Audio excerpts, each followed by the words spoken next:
23-trek. Yotgan yerida qars urdi. Eshik og'asi kirdi. Qimiz keltiring. Majun birla.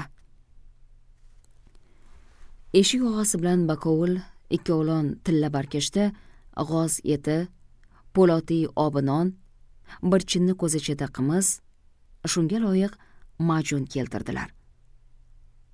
Sulton majundan mo'lroq qo'shib, bir chinni kosa qimizni sipqordi. Yuragining kuygani bir soniya bosilgandek bo'ldi. Etdan gazak qildi. Sal o'tib, majun o'z kuchini ko'rsatdi. Badani jo'shdi. Vujudini qamrab olgan xavotir chekingandek tuyuldi. Shuuriga tag'in o'ktamlik, yovqurlik, shaffoflik qaytdi. Ikkinchi kosa qimiz sultonni batamom sarxush etdi. U yonbosh urib pinakka ketdi. Uyqudan dili siyoh bo'lib uyg'ondi. Namozi digar o'tibdi. Salotga ham turg'azmabdi la'natilar, deb mulozimlardan o'pkaladi.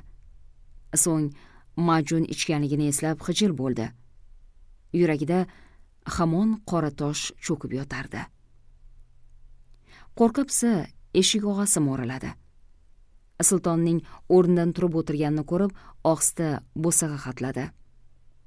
Hazratim, bir musofir izn so'rab turibdir. Kim ekan? Dedi sulton hamon g'aflat ichida. Yassidan emish. Xon janoblariga topshiradigan omonatim bor deydir. Yassini eshitib Mahmudxon hushyor tortdi. Yassida lochin o'g'li Qutbiddin bor. Nahot o'g'lidan bir mujda keltirgan bo'lsa? Kirsun. Eshik og'asi tisarilib chiqdi. Sal fursatdan keyin chuvak yuzli, mullanomo oriq yigitni boshlab kirdi. Bu Mavlud qori edi.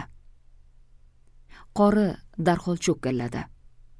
Sulton haqqiga duo qildi. So'ng qo'yniga qo'l solib, xat cho'pga bekitilgan o'rimi qog'oz oldi. Qo'shqo'llab sultonga tutdi. "Ne bul?" dedi qovoq solib xon. "Maktub shohim. Buni Sobron ulamolari bitmish. Sultonimizning o'z ilkini topshir deb amr etdilar." "O'zlari kim bo'ladilar?"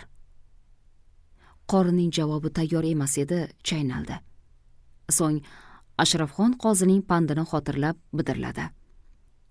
"Faqiringiz bir tujjorman. Turkiston diyoridan Buxoroy sharif sari tijorat ila yo'lga chiqib berdim.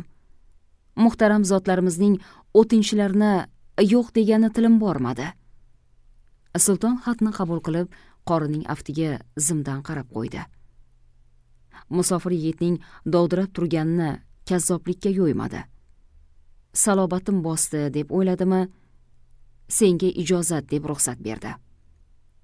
Mavlud qori oson qutulganiga suyunib, sharpadek darhol chiqib ketdi. Sulton xat cho'pni bepisandlik bilan ochdi. Maktub 2 varaqgina edi. Birinchisi yirik harfda, nihoyatda xunuk xatda bitilgan. Mahmudxon xat boshidagi urfiy madhu sanoni tashlab, o'rtaroqqa ko'z yugurtirdi. "Badaz, siz janobi oliylarning Sobron muzofotida istiqomat qilguvchi mo'min fuqarolaringiz sultonimizning sha'an shavkatlariga soya tushmasin degan qutlug' niyatda mazkur nomani bitmoqdamiz. Siz pirim deb qo'l bergan shayxingiz saltanatingiz dushmani bo'lmish Xorazmshoh otsizning valiahdi Abul Fathga mehr ko'rgizib, ana duoyi xayr ila masrur etib turibdir. Ko'zingizni oqu qarosi Shahzoda Qutbiddin farzandingizdan tirik judo etgani kamlik qildimi? Shayxning bul yo'sin muhabbatnomasini biz ulamo ahli avvalo 7 iqlim iyasi Sulton Sanjari Mozi, duyum sizdek oliy himmat taqvo sohibi Sulton Mahmudxon xonadoniga bo'xton deb bilgaymiz. So'zimizning dalili tariqasida qul hoji Ahmad shayxning o'z dasti panji ila bitilgan inshoni yubordik.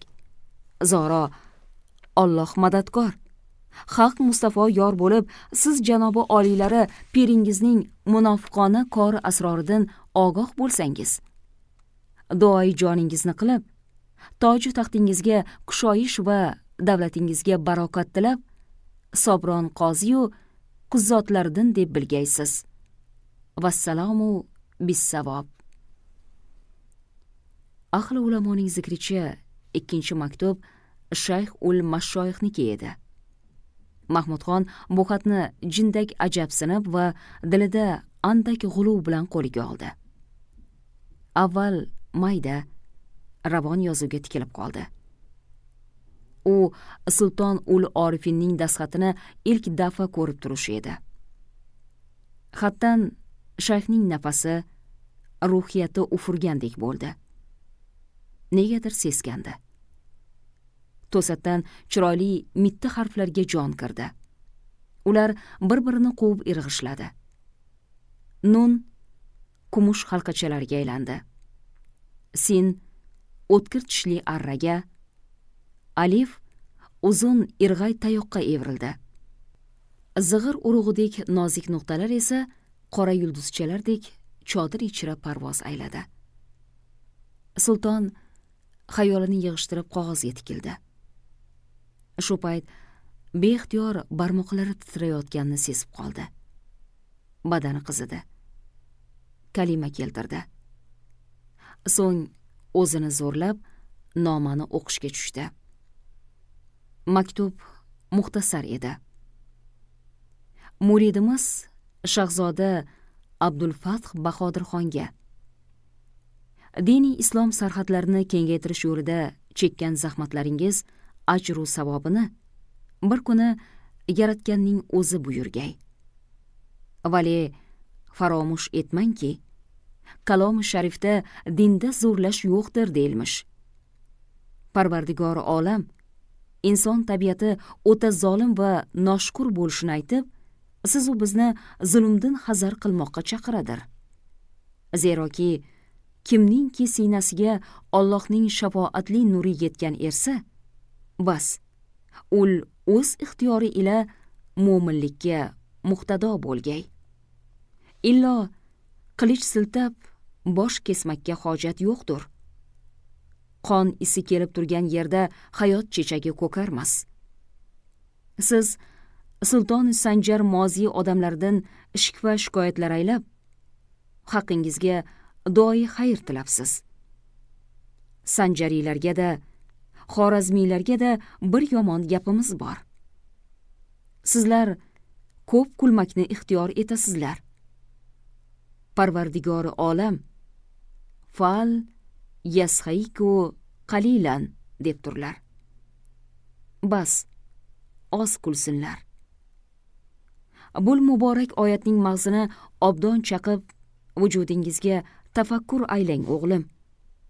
O'z yurtini pora-pora qilib talashib yotgan bir vatan farzandlariga vasiyat xatim shuldir. Bayt. Seni qo'ymas ajal hargiz, necha hukming ravon bo'lsa. Hukumat birla olamni agar zebu zabar qilsang.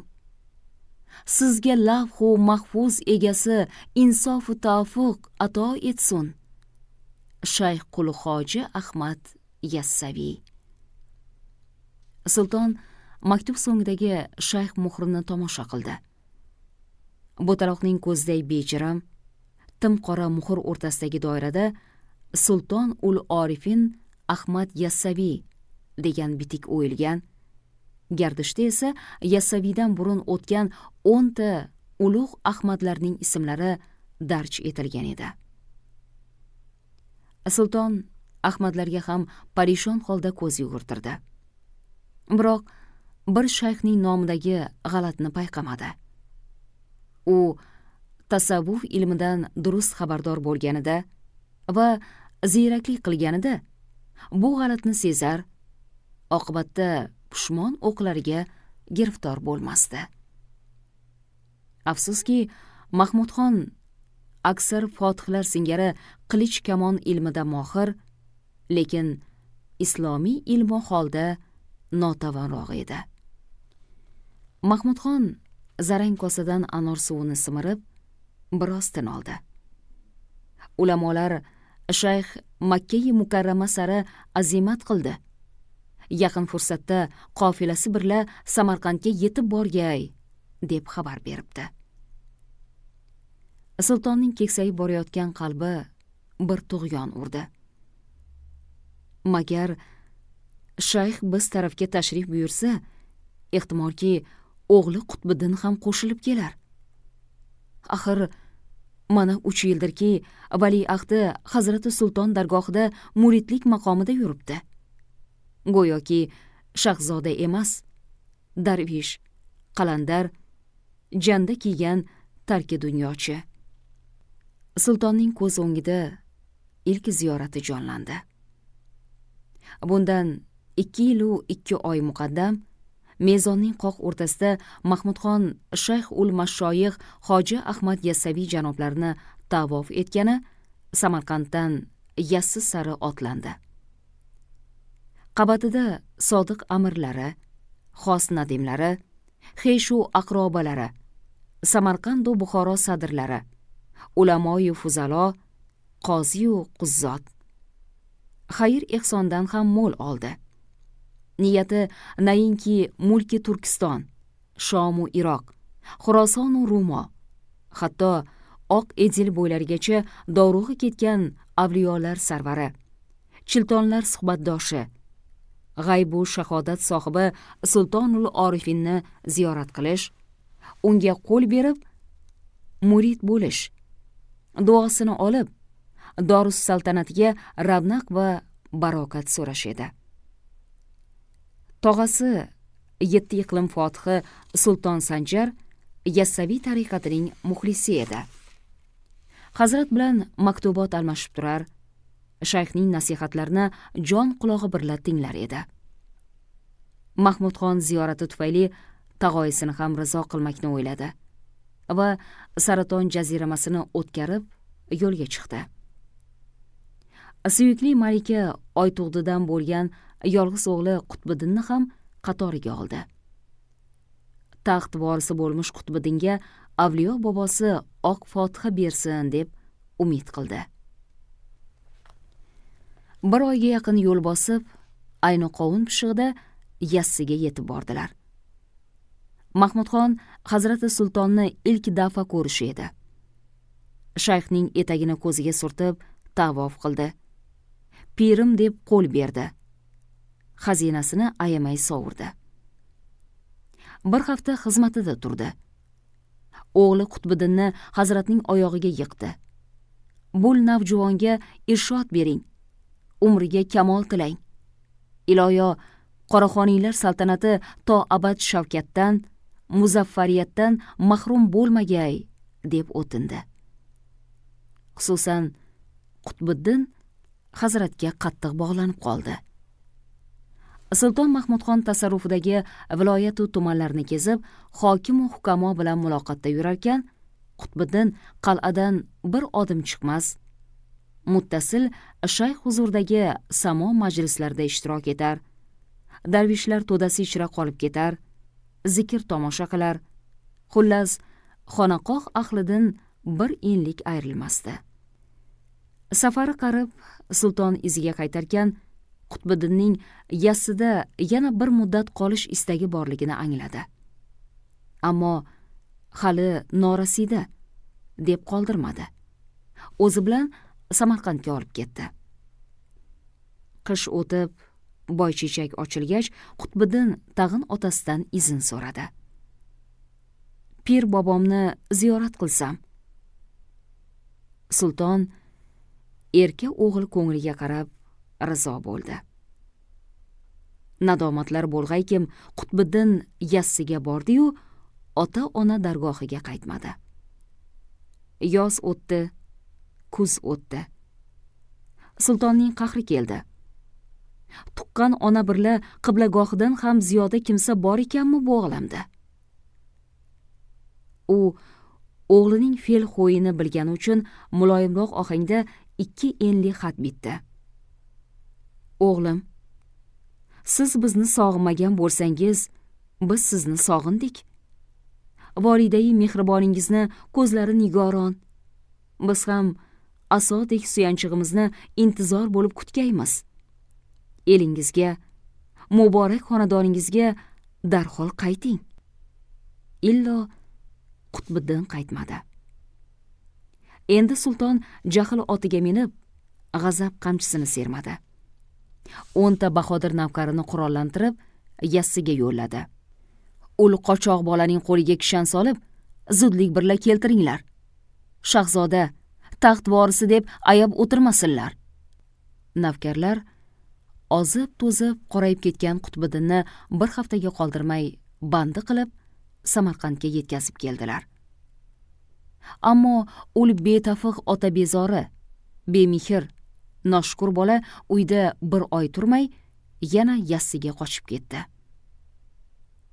Sen bizdan kechgan ersang, biz ham sendek farzandning bahridan o'tdik, dedi o'zicha Sulton Mahmudxon va qaytib o'g'lini ta'qib etmakni yig'ishtirdi. Mana 2 yildan ziyodaki Qutbiddin shayx eshigida misli xizmatkor emish. Eshitishcha, yirtiq janda, qing'ir qalpoq kiyib, choriq sudrab, isqirt darvishlar halqasida yohu deb zikr tushib yurganmish. Sulton shayx muhrida parchinlangan Sulton ul Orifin unvoniga boqib pichirladi. Shu insofdanmi, pirim? Biz ne yomonlik qildik? Bir og'iz shirin so'zingizni ravo ko'rsangiz, rutbangiz kamayib qolurmidi? Ko'zimning gavhari, dili jonim, yolg'iz o'g'il dardida kuyganim yetmasmidi? Nechun siz ham zaqqum daraxtining zaharolut mevasini oshatmoqchi bo'lasiz? Himmat birla vafoning mukofoti shulmidi? 2 varaq ipak qog'ozga termilib, sulton yana ancha o'tirdi. Kashmiriy devonaning sovuq bashoratini esladi. Ko'z oldiga tag'in qalandar sifat o'g'li keldi. Mudom qovog'ini ochmaydigan, takabburnamo, muxtasar va kesib so'zlovchi Hazrati Sulton gavdalandi. Kofar Go'rxonu o'z qavmlari qorliqlar ila bo'lgan jangdan qolgan qalb jarohati endi bitayotgan edi. Mana bu noma tufayli yarasi yangilandi. Xo'rligi keldi. Yana muzdek anor suvidan shimirdi. Qog'ozni yig'ishtirib o'rnidan turdi. Tilla kamarini tortibroq bog'ladi. O'zini bardam, o'ktam qiyofada tutib tashqari chiqdi. Bil baloyi sobir ayni. Balo kelsa sabr qil deydilar. Alhamdulillahkim balodan alhazar. O'g'lim kelmakda. Hazrat Sanjariylar xonadoni sha'niga nomunosib gap aytgan bo'lsa aytibdi. Zero sultonlar ila shoiri zamonlar azaldan to qiyomatga qadar ixtilofda yururlar. Bunga kuyib jigarni kabob etmaslik darkor. Kishanlab keltira olmagan o'g'lim o'z oyog'i bilan kelmakda. Alhamdulillah, minbat qoshimda qolg'ay. Bu xushxabarni aytib, volidasini xushnud etay. So'ng ko'hakni tark etaylik. Shahzodani qasri oliyda kutib olganimiz ma'qulroq. Sulton Oyto'g'lidan suyunchi olgani ahli ayoli qo'nim topgan qizil chodir tomon